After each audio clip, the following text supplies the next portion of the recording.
Dr. Porges, welcome to the show. I am so grateful to have you here today. How are you doing today? I'm doing fine, and thank you, Jim, for inviting me.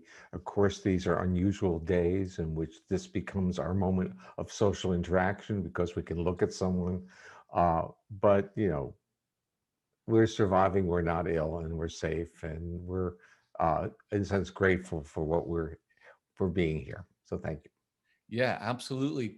I'm finding this format. So before the pandemic, I never even knew what to do with Zoom, and it's been a godsend to be able to have just some kind of face-to-face interactions, like you're saying. Yeah, well, as you get older, your risk for the severity of COVID-19 goes up, so you have to be very careful.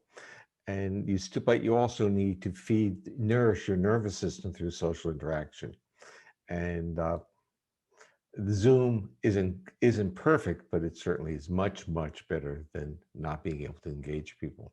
So, welcome to my office. Yeah, and that welcome to my blue studio here. My wife was kind enough to paint the wall for me, and I don't have Mm, to mess with that crazy paper anymore. So I'm yeah. happy about that. So I've been reading your work last few years as I've been writing about uh, the vagus nerve and vagus nerve stimulation. Mm. I've seen in your bibliography you have over 300 articles since the 70s. What we were talking before we hit record here, and it really seems like you're on a mission here. Like I'm looking back, back to like 1969. Yeah. You're writing articles, Yeah. and I'm really interested, like about your mission. Like what drives you to do so much for your field? Well, some of us, I would say, are very fortunate to be scientists in a time when our science was just evolving or being developed. And for me, my interest was in how physiological state was related to the world that we experience. How did it affect our thought process, our behavior? And there was this new area called psychophysiology that was really emerging when I was in graduate school. I said, this is it, Mhm. because to me the other things were kind of boring. So it was like you want to know, when you looked at a person, what would you know if you could measure their physiology?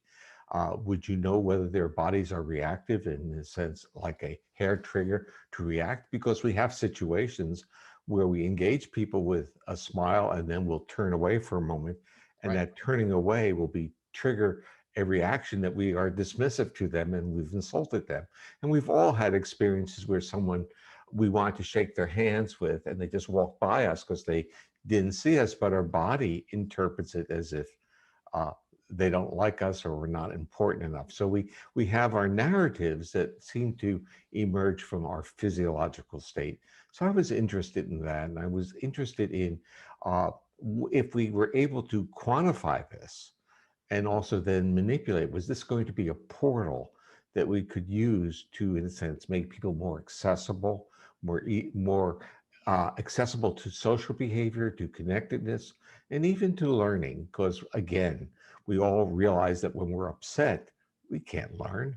Or if you're a performer, when you're upset, it's hard to, in a sense, do your craft.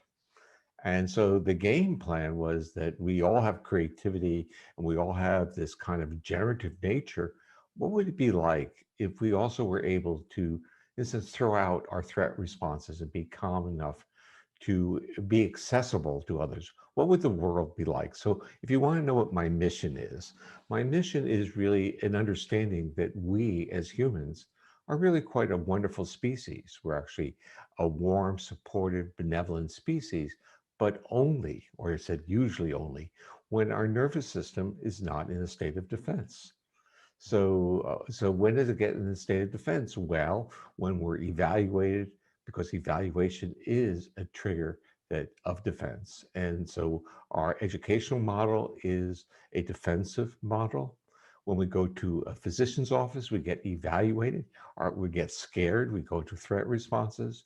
When we deal with the other levels, let's say religious institutions, they're playing with threat as well. And so our whole world seems to be functioning around reactions to threat. Yet inside us, we know that inside is a core, and that core wants to be open, wants to be embracing, and wants to generate and connect with others. So that's my mission. What a great answer. Thank you. I looked, through all the different things that you've been into, and I've seen this common thread through many of the years, which points to this nerve that I write a little bit about called the vagus nerve. Yeah. And I'm just wondering, in your words, if you could give Yeah. us kind of the basics of, what is the vagus nerve? How does it help us? See, I view that almost as a misdirection. Okay. Yeah. And the issue is when we start talking about the vagus, people think that this nerve has an intelligence, has an executive function. Yeah. And I want you to think in a different way. Think of it as a conduit, a highway, a bidirectional highway connecting our brain with our organs. Mm. And so the vagus is really the major organ, major nerve of surveillance of our bodily organs, and it's a major organ of regulating those organs. So it provides the neuroanatomy or the primary neuroanatomy for a brain body medicine or brain body science or brain body practices. But in the more common language, we call it mind body. So, but basically, what we're really saying is our mental activity can trigger brain processes that travel down to our organs.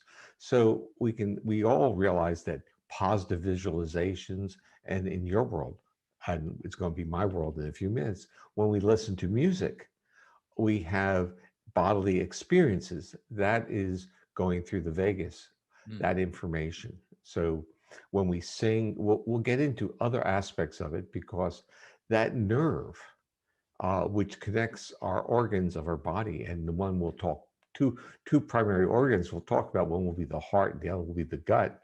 Yeah. And with the heart, we feel the exuberance and the energy and the love and the caring. And with our gut, we feel despair, we feel loss, and we feel fear. It gets below our diaphragm. Mm. And so these organs are really being recruited in states of defense or states of safety. And that's going through this brain body highway called the vagus. But when we get into the area of music, it gets even more interesting because to extract uh, intonation of sounds, especially those in the range of human vocal sounds, especially female vocal, which you actually recruit nerves that regulate muscles in your middle ear. Now, this becomes kind of an interesting world. So, when you listen to a melodic, or let's say a mother's lullaby, Yeah. you are actually utilizing nerves that regulate muscles in the middle ear. But those muscles, the nerves that regulate those muscles, originate from an area of the brainstem that regulates our vagus, calms us down. So when we listen to melodic music like a mother's lullaby, we calm down. And the nerves in the brainstem that regulate those middle ear muscles also regulate the muscles of our face, especially the muscles around the eye. And that's called the orbicularis oculi. So that when you are talking or sweet talking someone, you see in the upper part of their face, they're alive or exuberance. So the notion of social connectedness and social communication involves the vagus, involves listening, involves facial expressivity, and involves the intonation of our voice, because the vagus also regulates a laryngeal nerve that controls intonation of voice. So if our voice is melodic, like a mother talking to her baby, Yeah. we relax in the presence of that person. So if the voice is monotonic and low frequency, more like a bark, we tense up. If the voice is a higher pitched, narrow voice without any prosody, we interpret that immediately as anxiety or someone being scared. So our nervous system immediately understands what intonation means. And when we move to music, what do? We take it out of the social context, we package it, and we pump it into our body and listen so we can move our body into different physiological states through the intonation of acoustic stimuli. Well, I can't wait to get into this. This is exciting. I'm wondering, Is there a way that the vagus nerve can weaken or strengthen? This is a good question because the terminology that is actually in my writings is something called vagal tone. Vagal tone. And to someone who is not a physiologist, they may think it's like lifting weights, the nerve gets stronger. And what the vagal tone is really measuring, it's the amount of information that is flowing from that brainstem area to your heart and regulating it. And that vagal tone it really provides us with resilience. And what that really means, and I'll kind of deconstruct this for you. Great. The vagus is primarily a brake. It's a calming system, and the vagal pathways above the diaphragm, the most important ones, go to your heart and your bronchi. And to your heart, it goes to an area called the sinoatrial node. You will know it as the pacemaker of your heart. And this is an important concept to understand that for most of us, our pacemaker is firing at a rate much faster than our heart is beating, but the vagus is inhibiting that pace so that our heart rates are slower than the intrinsic rate of the heart. And this is kind of an interesting, I would say, strategy. It means that we have a reserve before we need to recruit sympathetic activity, which is more difficult to regulate and can lead us into aggressiveness and fight flight behaviors. So the fact that we can mobilize just by taking the brake off gives us tremendous resilience because we can calm down just by putting the brake back on. So this flexibility of taking on and off the vagal brake is what gives us this great resilience to be a social species. Do I understand it right? If I have higher vagal tone, more information can travel on the vagus nerve. Is that More accurate? information is traveling on the vagus nerve, but I will now make it even more complex because over the years, I started to ask questions like, what if you have high vagal tone, but you don't efficiently use it? So in a sense Okay. that it's not really coming on and off your pacemaker, modulating your heart rate efficiently. So I came up with a new metric. It's called vagal efficiency. And for those people who are listening who have some, I would say, symptoms that are linked into a diagnosis of dysautonomia, meaning that their autonomic nervous system is showing atypical regulation features, I think this vagal efficiency measure will end up being a hard metric of dysautonomia because dysautonomia doesn't have a diagnostic tool yet. It's Right. just a clinical observations. And it's more like I don't know what to call it, but I can see these features. I'm giving it a name. And in fact, in the medical community, these are called medically unexplained symptoms. And people listening may have some of these, which are uh, irritable bowel syndrome, fibromyalgia, often migraines, sleep disorders, in the sense the autonomic nervous system isn't working right, but they can't find any problems in the end organ. But what polyvagal theory, and that was the theory I developed, really argues is that long before you look at end organ damage, you should look at the neural regulation of those organs. And that's where the vagus comes in with its motor or efferent and its sensory or surveillance functions. So the vagal efficiency measure is really telling me how effectively can I regulate my autonomic state through that vagus nerve. If it's very efficient, well, I'm in control. If it's not efficient, so I have tone, but it doesn't seem to reliably calm me down, it's unpredictable, then the nervous system is still in a more chaotic way.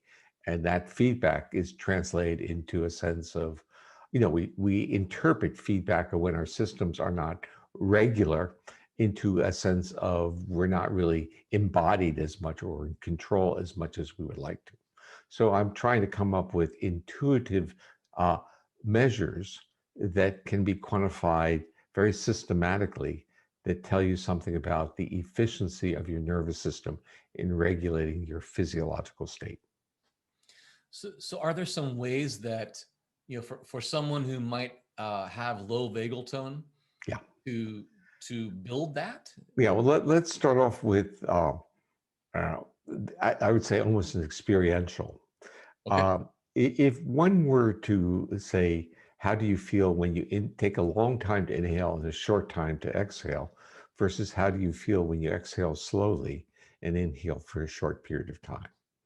So I'm going to actually ask you that because as a musician, even though you were a drummer, you know that there's a visceral feeling difference. So we can go back to, as a musician, how would you breathe? Would you spend more time on the inhalation or more time on the exhalation? Usually more time on the inhalation, You would. personally, but I Wow. do a lot of breathing exercises. Well, you see, that would be if you wanted a lot of physical energy, you'd do that. Hmm. Because during the inhalation, you're turning off the vagal brake. So if you're a sprinter or an athlete or a weightlifter, that's what you would do before you explode. So in a sense, it's taking that vagal brake off. Right. But as a drummer, maybe that would be the strategy. You might need that energy to hit the skins on That would that. make sense because I played hard and fast a lot, so that would. Yeah, but as a singer, singing is slow exhalation. You can't do it any other way. Right. As a wind instrument, it's slow exhalation. So, like before we put the recording on, we talked about Miles Davis. It's going Right. to be slow exhalation, and he's going to take you on this journey, but it's a journey of the out breath, and that's when the vagus does its job. It calms us down and makes us accessible. Mm. So if the music cues are within a frequency band that is, let's say, a mother's voice, which is really what most melodies are at that frequency, uh, and it's slow exhalation we're hearing will become accessible to those sounds. We can even think in terms of classical composers. So if you think about Mozart, which is really almost an archetypical, iconic example of a female vocal music in the opening movement, it's like a mother's lullaby. It's a narrow frequency band, but extremely melodic. It's a lullaby. And so you become very comfortable. It's the voice of angels, is how Mozart was often described as. There's very little bass in the opening part of the first movements of his symphonies. And then when you become very, let's say, entrained and safe with that melody, it then starts to be handed off to instruments with lower frequencies. So you now are expanding your experience without the lower frequencies, which are genetically triggers of predator sounds. We now start to encompass a greater life experience. And Hmm. they were smart, intuitively smart, but what they were doing was priming the system to get a greater experience of music. But they understood that intonation was the portal, but the intonation had to be had to follow certain physical rules of physics of what I'm now going to bring back to the middle ear structures that had to understand the range of sounds that recruit the feedback to contract those middle ear muscles and calm you down. Because if they violate that, they start triggering fear responses, threat responses, and that changes the individual's capacity to pull those frequencies in. And in fact, in different movements of classical music, they do exactly that, like string basses, it's a storm, or let's say it's impending doom. High frequency violins, again, monotonic, it's a storm is going to start coming. So the visualizations are all based upon our visceral reactions to those sounds, which has nothing to do with our real history, our own experience, but has a lot to do with our genetic history, our evolutionary history. So Stravinsky is not going to help me relax at all, right? No, no, no. And in fact, it was Rites of Spring. They rioted because it was such a violation of the cultural norms of what people anticipate when they would go sit into a safe uh, uh, concert hall, and instead they got dissonant sounds and violation of expectancies. And remember, violation of expectancy is a trigger to our nervous system of potential danger. However, violation of expectancies in a truly safe environment triggers humor, like peekaboo, or even a roller coaster, which is a violation, but it's contained within safety. If you didn't feel safe, those experiences would be traumatic. But feeling safe, your nervous system feels violated, then tries to make sense out of it. And we call that humor. This is so interesting. I'm just, thinking back to, I studied classical music back in college and thinking about listening to the different movements of Yeah. symphonies, and just like you're saying, how they intuitively would prepare the listener for what was next. Yeah. Yeah. Um, that just blows my mind open. Thank you for that. No, it's like we're this organism, and all we need is the manual. And if we have the manual, look who we become. We become safe, connected, generative, benevolent species. If we have the manual, we create the structure to enable this type of organism to be what it could be. And music is part of what we can be. It's like, oh, we have this external stimuli we can put on to help us take care of ourselves, to stay calm, to dissipate the difficulties of our day. So you mentioned there's a certain frequency band Yeah. that allows the nervous system to relax. How did you discover this, or did you find it somewhere else? Well, discovery is a mixture of theoretical theory, intuition, and serendipitous findings. All mammals have physical structures that define the middle ear. And without the middle ear, small bones in the middle ear being held rigid, that structure now takes in low frequency sounds. And that is advantageous if you're under threat, because low frequency sounds through the evolutionary history of mammals is a threat. So it needed cues to turn that off, and mammals who were social needed a frequency band to communicate to, the term is conspecifics. Those are the species that they were safe to come close to. So how do you convey uh, as a primitive mammal that you're safe for another mammal to come close to you? Well, if you were, in a sense, designing or evolving the system, you'd want the vocalizations to mirror the physiological state of the individual. And so if we're talking about vagal regulation of the heart as your calming system, then we have this parallel neural pathway, which is vagal regulation of vocal intonation. So we can tell in people's voices, are they safe to come close to or not? Or in small mammals, is that other mammal across the prairie safe to come close to or not? So in a sense, the vocalizations provided the negotiation of proximity in psychological space. If I approach you, am I going to be welcomed, and are you going to be accessible, or are you going to kill me?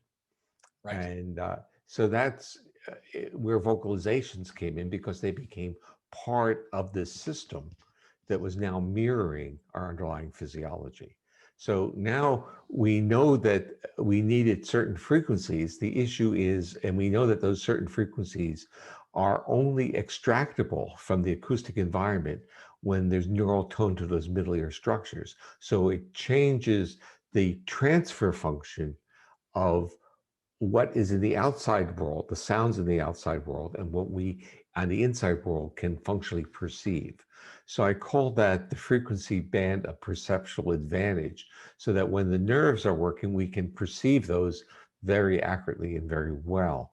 And what we find out is that with people who have, let's use this term, illness or trauma history, where their nervous system has retuned, they have difficulty hearing what people are saying in many environments. So they have what are called auditory hypersensitivities. They hear sounds as being loud, but they can't hear voice. So it's almost a paradox. Sounds are loud to me, but I can't hear your voice. So it's like, why is that happening? It doesn't make sense. So we can't amplify sound because sound is already loud to you, but you can't hear my voice. That is what those middle ear structures are doing when they work. They downregulate or dampen those background sounds, and they functionally amplify human voice. And that's that frequency band of social communication. Now, moving that into music, that's vocal music.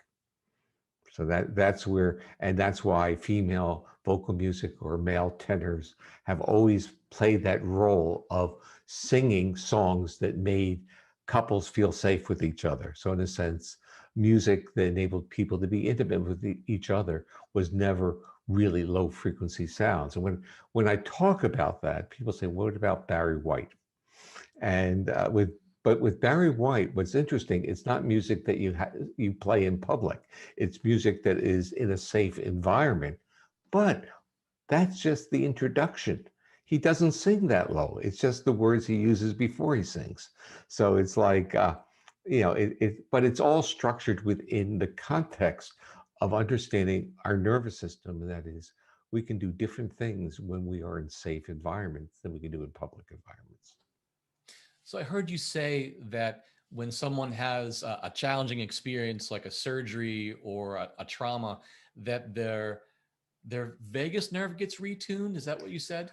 Well, their nervous system gets retuned Nervous system. because their body is now seeing this as threat. So it's like, okay, so let's say you had to go in for an emergency surgery in which you didn't do any psychological preparation, you didn't have people around you to keep you calm, you didn't have a good strategy of visualizations, of self-soothing and calming, and the surgery went fine, but you were in a sense your anesthesia was forcefully induced. You were held down and then given a mask. Good intentions, people are trying to save your life and help you, but your body is in the state of threat.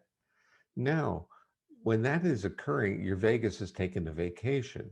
Then, when they give you the anesthesia, the vagus is further subdued. Now, when you come out of anesthesia, is your nervous system robust and ready, or is it injured? Are you injured, physically injured? And is that acute to your nervous system?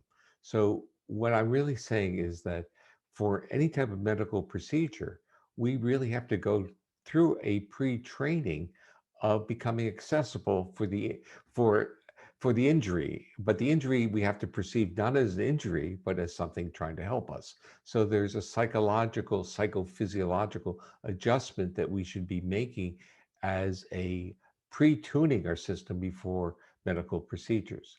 So the bottom line is, yeah, let's like emergency C-section for women or appendectomy, emergency appendectomy. These are things that our body is interpreting just like a rape. It's something, it's a barbaric intrusion into our viscera without us being a party of saying, I welcome this. You basically just reiterated my entire 2019. I had 5 of those kinds of surgeries Oh, last no. January of 2019, and I'm hearing you talk about this. I'm like, wow, that's exactly the situation. Yeah. It was a GI surgery, and that went wrong in Oh, every way it could go wrong. I'm good now.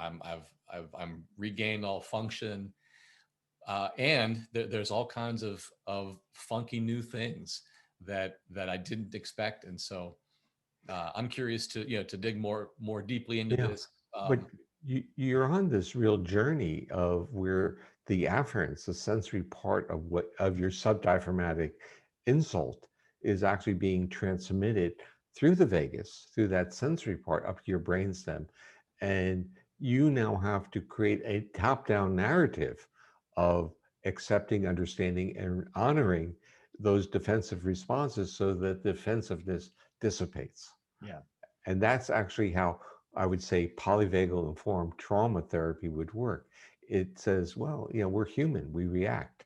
And for you, you can see the actual insults and the challenges to your life and to yourself. And you have to say, my body is doing a great job. It's signaling me, but now we have it under control. And I have a different job. I have a job of rehabilitation. And so, what the pains and the uncertainties can be minimized because we know where they're coming from. So if you're having visceral pain, it's very disorienting.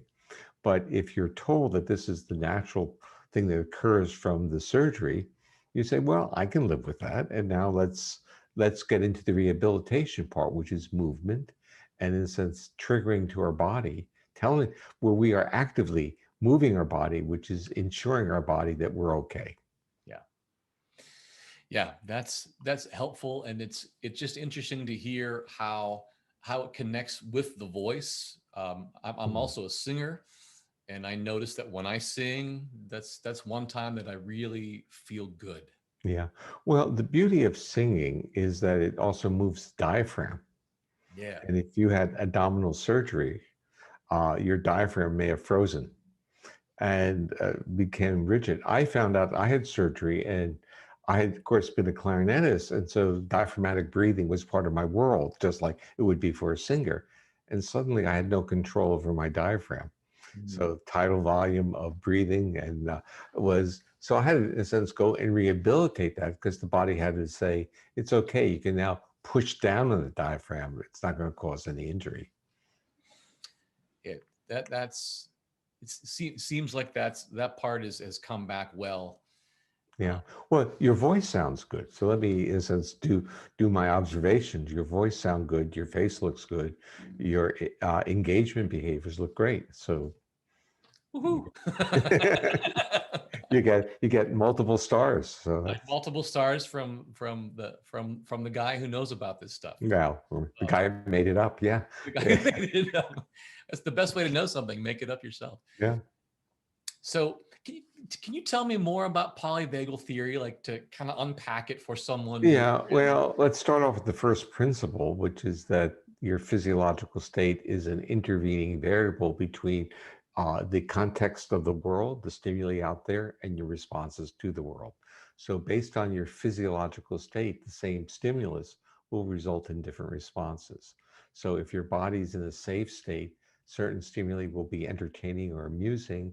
If you're in a different physiological state, you'll get angry at the same cues.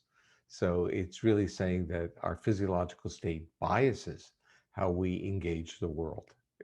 It's really kind of a remarkable one because in my workshops I used to do a very simple experiential, and that was inhale slowly, exhale rapidly, and do this multiple times, and then inhale for a short period of time and exhale slowly.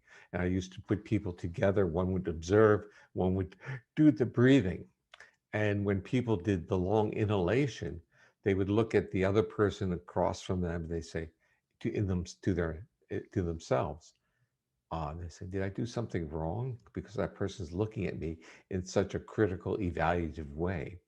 And then when they would shift to the long exhalations, they would say, "Oh, what an attractive person. I'd like to get to know that person more." So, as a singer, you may have feelings when you sing to want to meet the people in the environment in which you're singing. And they watching you, which is really watching your breath, but with vocal intonations, may be attracted to you. So you start seeing this very interesting dance or dyadic interaction occurring. So polyvagal theory really says that physiological state, and the breathing was just one way of shifting that vagal regulation of it.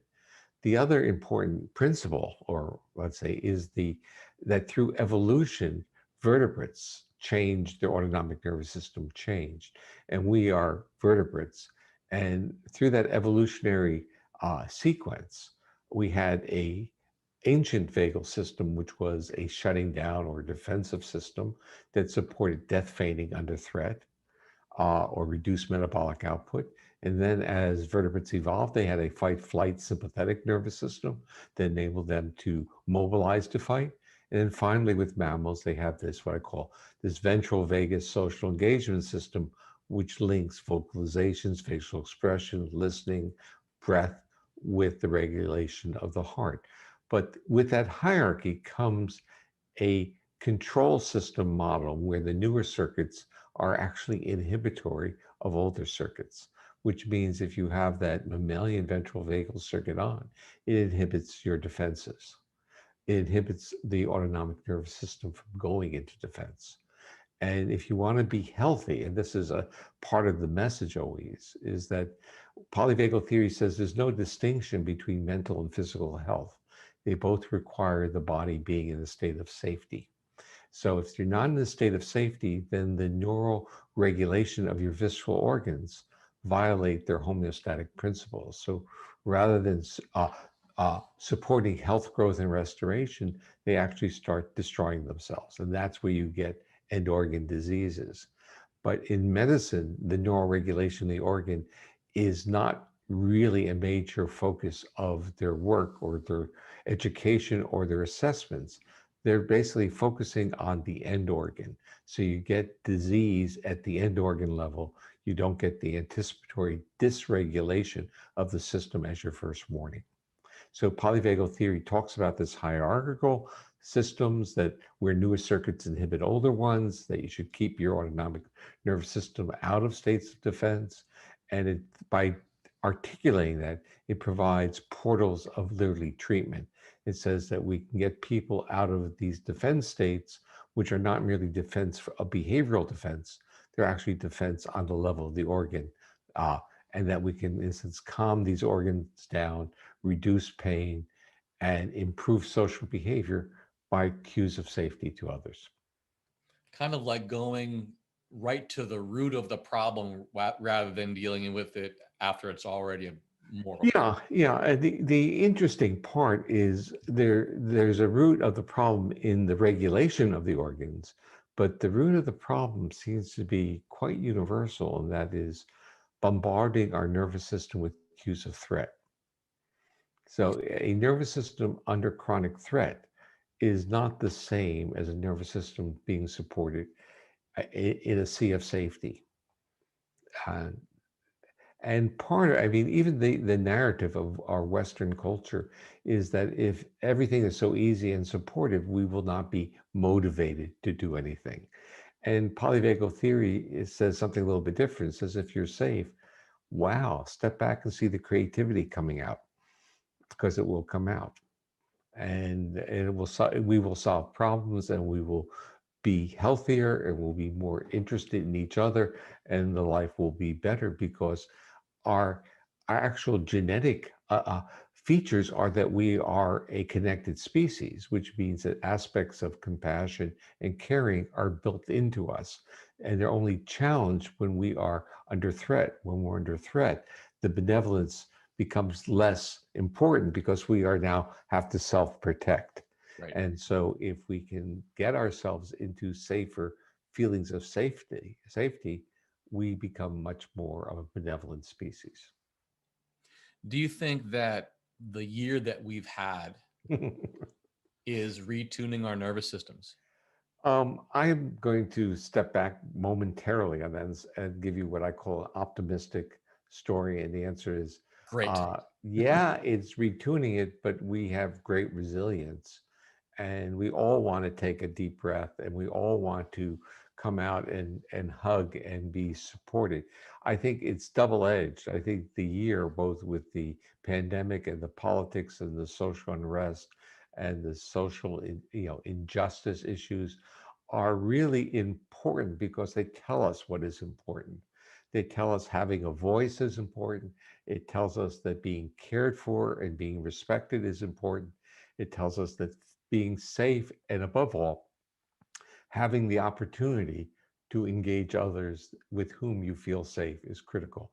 So the pandemic, especially to people of my generation who have to be very careful because of the risk factors, we realize that there's only one thing of value in life, and that's our relationships. So, and I think what we're learning is that success has nothing to do with wealth and accumulation. Success has everything to do with how well we are embedded or connected with others. So that's a double edge. You see, I think it's, in a sense, it's getting rid of the fallacy that there is success through accumulation and accumulation of wealth, or what I used to say, or grants or publications. That's not success. You may need them, you may be able to leverage them, you may use them, but that is not the defining features of feeling that you're successful. Yeah, the discomfort is it's uncomfortable, and yet I know it's personally pushed me to reduce things that are not important and eliminate, Yeah. and to learn new things. Even this podcast is a result of needing to find ways to still do my work, Yeah. but to do it in a completely different way.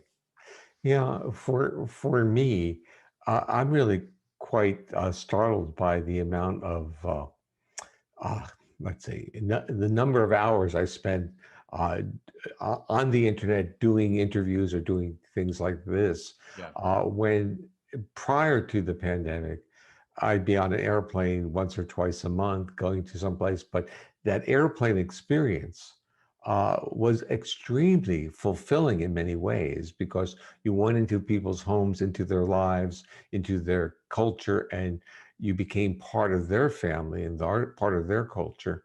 And when you were doing that, that's all you were doing.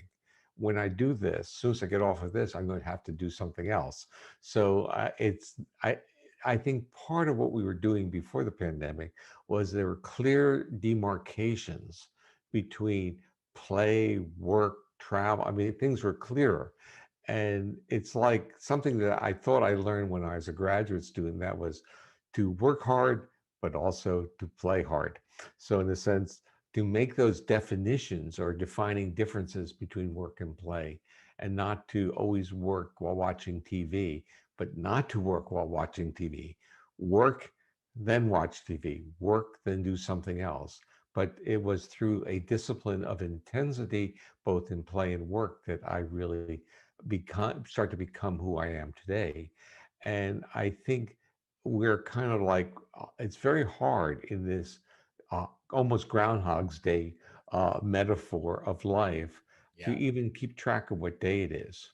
So we're as a society, I think we are burnt out or tired of it, but we also know what our bodies need, and we know that this is a time limited, dysfunctional period of time, and we have to get prepared, and we have to develop a narrative of what we are going to do when we no longer have to stay indoors.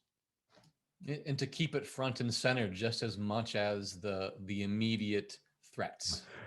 So I was on I was talking to my nephew who has a child who's on spectrum, autistic spectrum, and one of the features is anxiety. And Yeah. I said to him, start talking about find out what he would really like to do. He's a young teenager now. Find out if there's something he wants to do and talk about that. This is what we're going to do when this is over. Is it an amusement park? Is it going to this place? It's something to put out there in the future to go towards. So through all this and through all the years that you've been studying and writing and researching, really pushing a field forward into the world, what of those things, specifically with your vagal tone and your vagus nerve, if anything, do you do for yourself as a practice to keep that part of you strong? Because you seem very powerful, healthy, resilient, just as I'm looking at you here. So I'm Yeah. wondering about this. Well, this has been interesting. Of course, when I would use the term a full-time academic, living within the constraints of a university, I wouldn't exercise. And basically, it was like, oh, there's something get pushed off the table, and it was exercise. Um, but I exercise a lot now, because that's how I start my mornings, and it's quite an intense exercise. And what I would do, and I actually went into training. I had surgery a few years ago, and I went to turn into training for the surgery, and I went into training to be welcoming to the surgery. So what I was talking about a few minutes ago was really what I did for myself, and I also went into visualizations to see medical people who are going, in a sense, lacerate me, cut me open, as doing this for me and my welcoming of it. So I had to, in a sense, reorganize my thought processes to welcome someone in that way.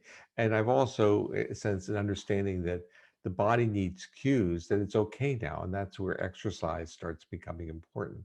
So physical exercise. Now, the other part is I don't do yoga and I don't do traditional meditation. I do some body scanning at night, which has been my kind of tradition of what I've been always done, and that is to travel through my body, to feel my body, in a sense, to exercise a sense of embodiment and not numbness. Um, I am working on developing devices that will measure the impact of those procedures on neural regulation. And this is where this concept of vagal efficiency becomes important, and also the notion of extracting neural neural indices from those physiological measures in more of a monitoring or biofeedback, learning from my own behavior. Uh, but I mean, I don't, okay, so we get into the evaluative. I do wish that, wish is not a good word. I have some memories of when I used to be a musician, and I kind of miss those, okay? So I miss the opportunity of playing an instrument that would have such a calming effect on me.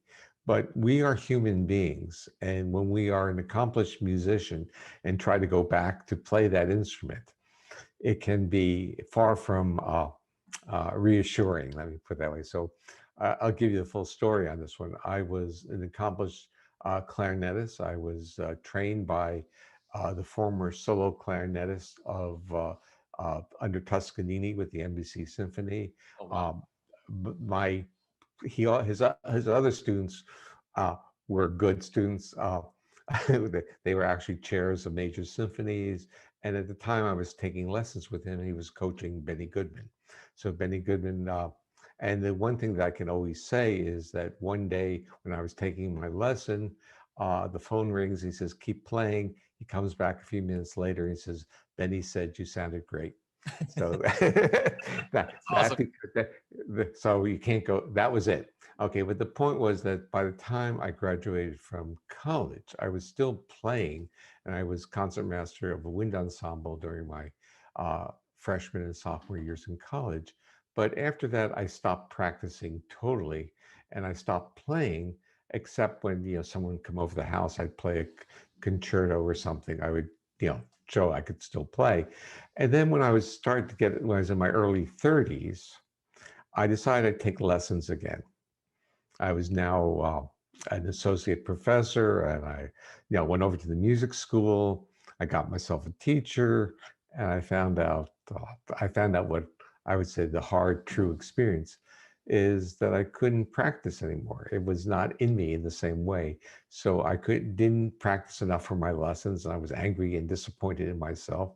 And I stopped taking lessons after a month or two. So, and I kind of put it away. So it was like, this is who I am, I guess. And I started to feel bad that I didn't have the skill set I had before, which was if you physically, if you master the physical demands of an instrument, the instrument becomes part of you.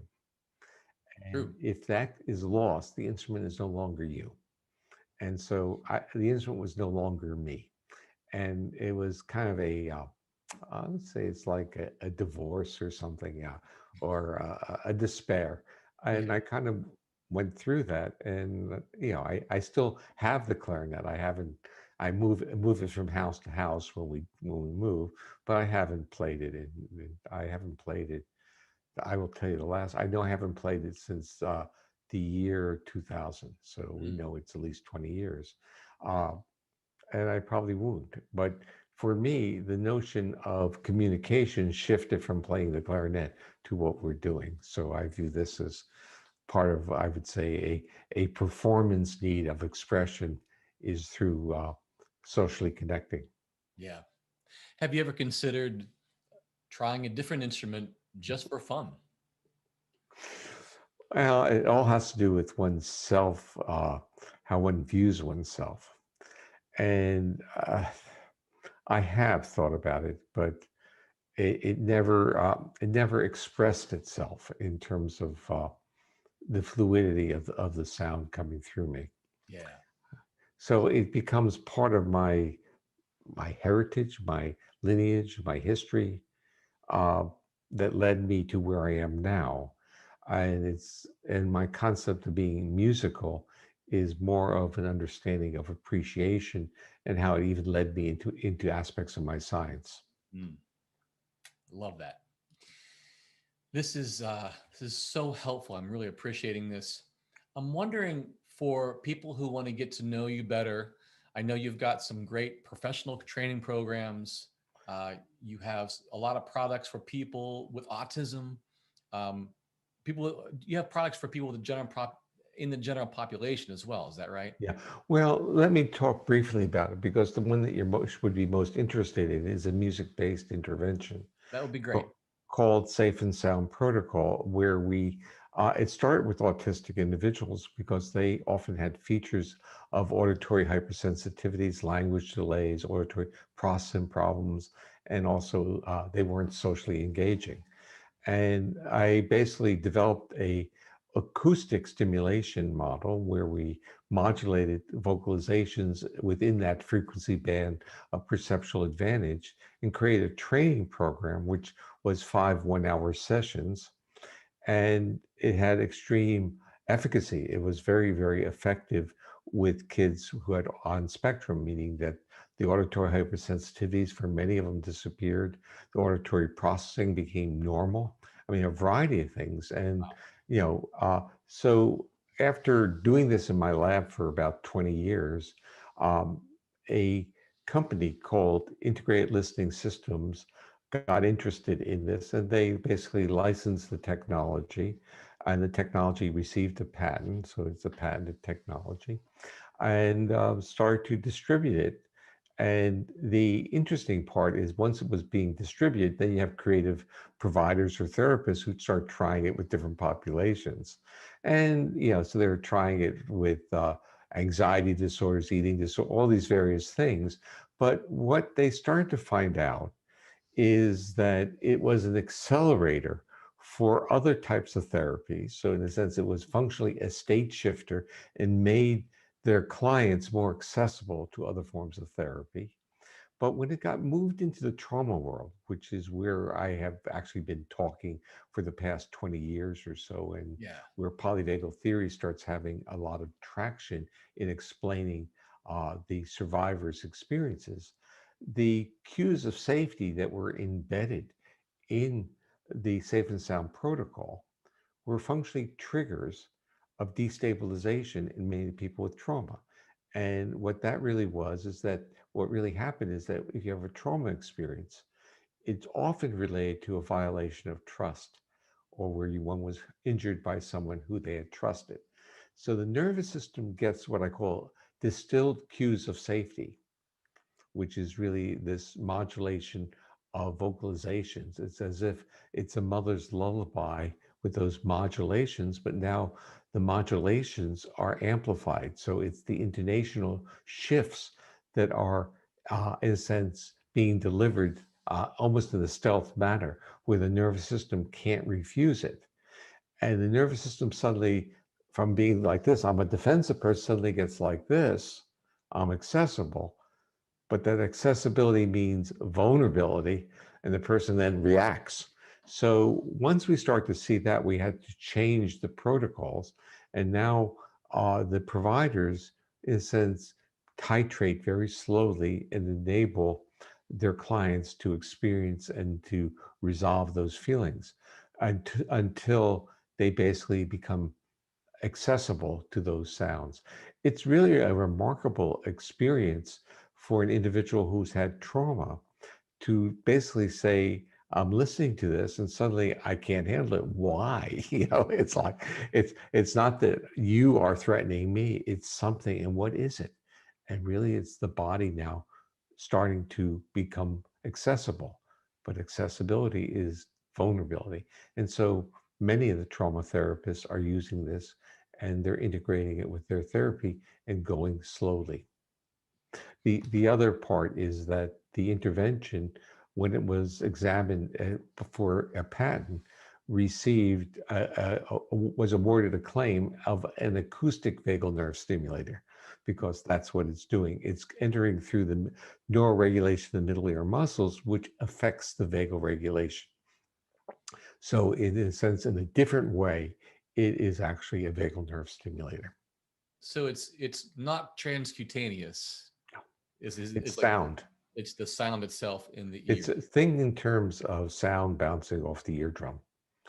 And if the middle ear muscles are tense, uh, the background lower frequency bounce off. It's like a drum tightening the skin. If the drum is loose, the low frequency sounds go in and they mask the sounds of voice because the sounds of voice are less energetic. They have lower amplitude, less energy than the background sounds. So we naturally have a filter through our middle ear muscles Mm. for most people that takes out a lot of the lower frequency background sounds. But if we're under states of threat, the adaptive reaction is to take that neural tone away and be hypersensitive to lower frequency predator sounds. So people who have experienced trauma, their bodies are tuned to detect threat. I've noticed that there are some companies in the last couple of years that have created these handheld vagal nerve stimulator devices. Mhm. Do you think so first of all, I've seen the research on them. That seems like they have a place, Yeah. um, but I'm wondering, can I know that we can stimulate the vagus nerve with our own voice? Yeah. Is are we basically doing the same thing? Like if I hold a humming sound, or if I hold a device on my cervical? Well, we are a society that thinks that if something is atypical, we can fix it. Uh, and we fix it through an exogenous device, through pharmaceuticals, surgery, or a piece of equipment. Right. Our nervous system kind of can understand what it needs. And going through a portal, like an acoustic portal, the brainstem is actually making those decisions. My son, who is a neuroscientist at the University of Florida, and his colleagues actually have a patent and a company on a closed loop vagal nerve stimulator using the ear. And then using for the feedback, they're actually measuring the vagal regulation of the heart. So they're tuning the stimulation to that.